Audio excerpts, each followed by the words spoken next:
there must be a clear economy of ammunition. We don't know how these battles are going to last. We have no supplies. So every bullet is precious. So there must be no panicky firing back. Now they continued firing and clearly worried about our silence. There was deafening silence, a lot of tension.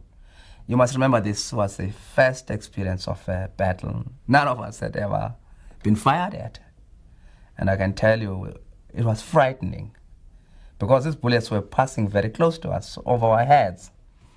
And I remember some comrades actually panicked, and there was one who came to say to us that he was wounded, and we discovered afterwards he was not wounded, he was just panicking.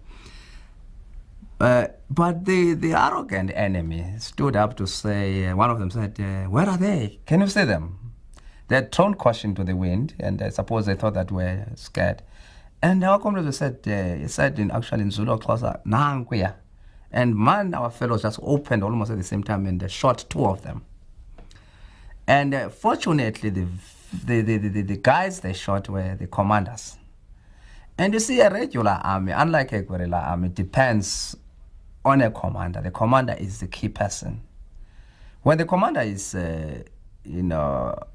killed or wounded and is unable to command, you see, the morale of the regular army is affected.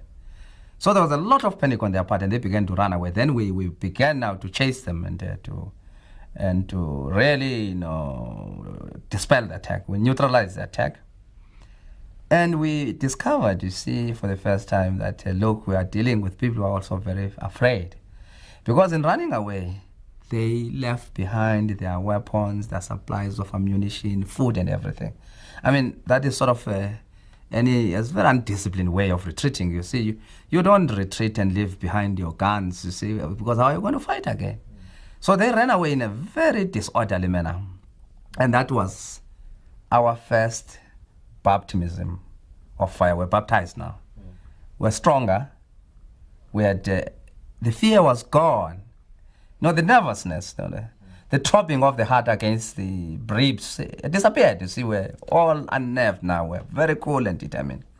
But again, we had not been eating well for a very long time. So this was a welcome supply of food for us. The masses on the ground had not been organized to receive us and to give us the necessary support in terms of intelligence, in terms of protecting us, in terms of giving us regular meals, and in terms of guiding us generally within Rhodesia itself. It was clear that we had a responsibility to save the detachment. It would have been wrong militarily to fight to the last man. We had beaten back the Rhodesian forces a number of times. We never lost a battle. And every time we beat them back, but we also suffered a few casualties. Probably 6 to 7 comrades who died there. And after thorough examination of what suddenly shocked us, the openness of the terrain as you move towards Plumtree, towards the Matabeleland, with no trees except some shrubs and no mountains, we felt that now we're beginning to be a sitting duck in terms of the enemy's planes. The planes of the enemy had bombed us twice. I mean, the jets and the helicopters. And that sort of compelled us to take a decision to retreat to Botswana in order to build up our forces, to re-establish, as well as to re-establish contact with headquarters in Lusaka. That we did, I mean, in terms of retreating to Botswana. But unknown to us, Botswana, South Africa, and Zimbabwe had been, pulled into the question of looking for us. Of course, probably different motives. Rhodesia and South Africa definitely to search and destroy. Botswana to identify us and arrest us and negotiate with the ANC about our presence. So when we went to Botswana, after a few days, you see, we discovered there was a difference amongst us as to whether we should resist arrest and fight back. There was a strong feeling that, we should not allow these fellows to capture us. But there was also a strong feeling that, look, Botswana is an independent African state, a member of the OAU, and that fighting them would create problems for the ANC mission. It would never be understood by our people if we had a situation where Botswana soldiers were killed in action against us. So ultimately, we agreed that let us surrender. After we had been assured by the Botswana officers that they were under pressure from South Africa and that we wouldn't be imprisoned, we would just, be allowed would be sent back to Zambia. So after some time, then we surrendered. But they never kept their word. I think they were under pressure from South Africa. They were afraid. I mean, clearly the government was afraid. They had a small army, small police force, which could never stand up to the bullies in Pretoria.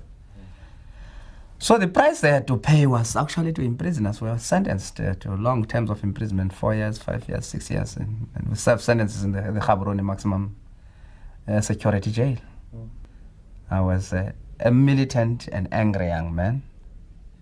I wanted to go back and fight after resting for a few months. I found our movement totally unprepared for the continuation of the armed struggle in South Africa. That was my reading of the situation. Of course, there were reasons that they were put forward. I found a lot of preoccupation with solidarity work, with international work. And I found a lot of demoralization amongst our chaps who were in camps in Zambia. And I began to agitate for the resumption of the armed struggle, for seriousness on the part of the leadership. I'm using the word seriousness because in my own view, and this was a subjective point of view, that they were not serious. And I became part of the writing of a memorandum which was very critical of the leadership. Well, that memorandum put us into some trouble. The leadership was angry. They thought our attacks were unfounded and irrational.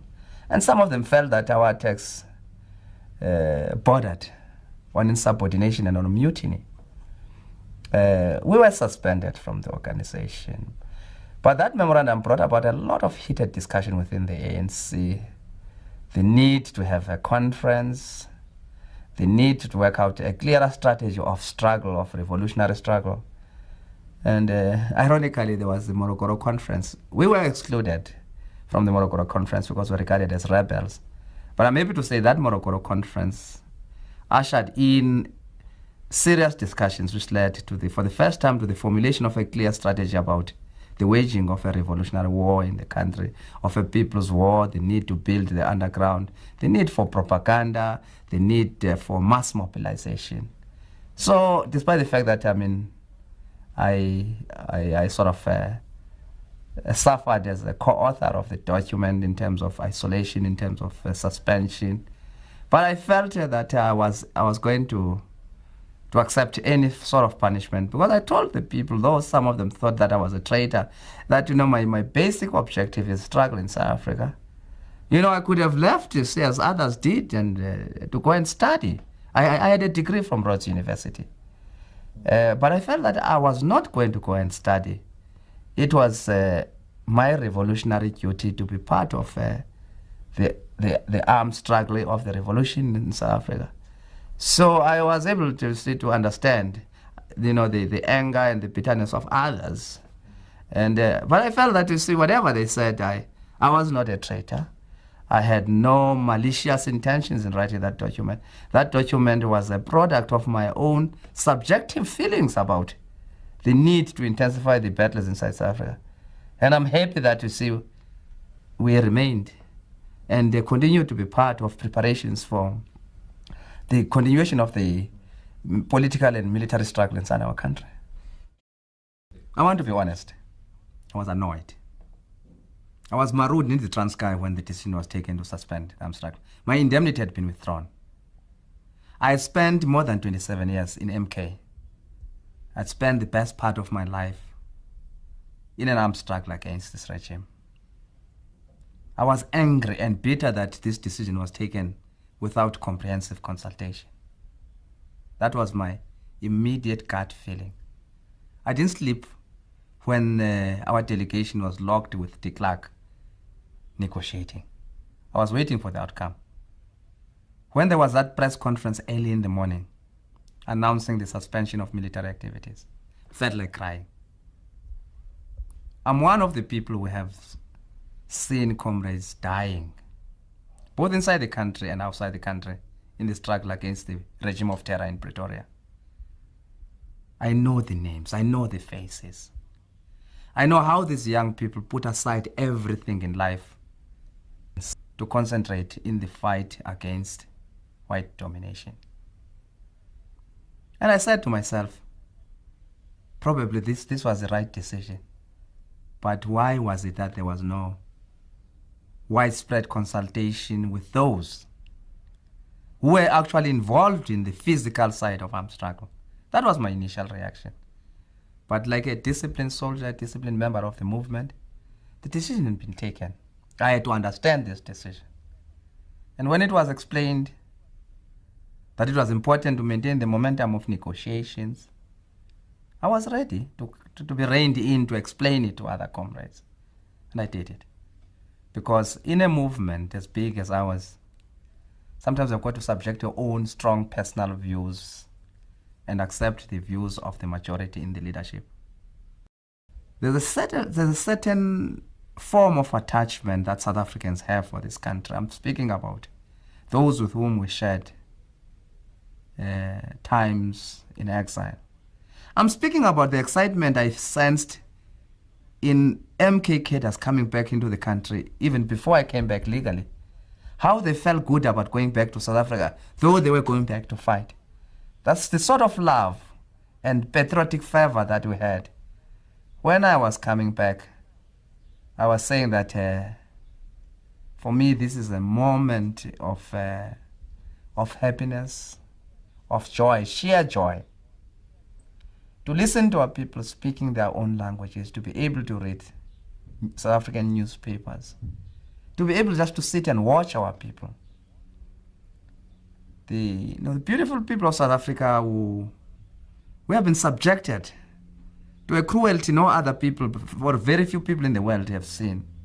But the brave, proud black South Africans, who with their hands, with limited resources, have refused to be browbeaten, have refused to surrender.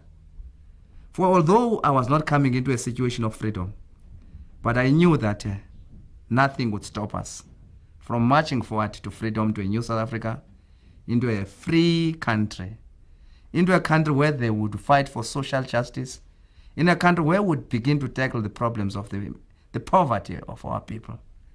And for me, therefore, this was not marching back home, but marching along the path of struggle to a liberated country.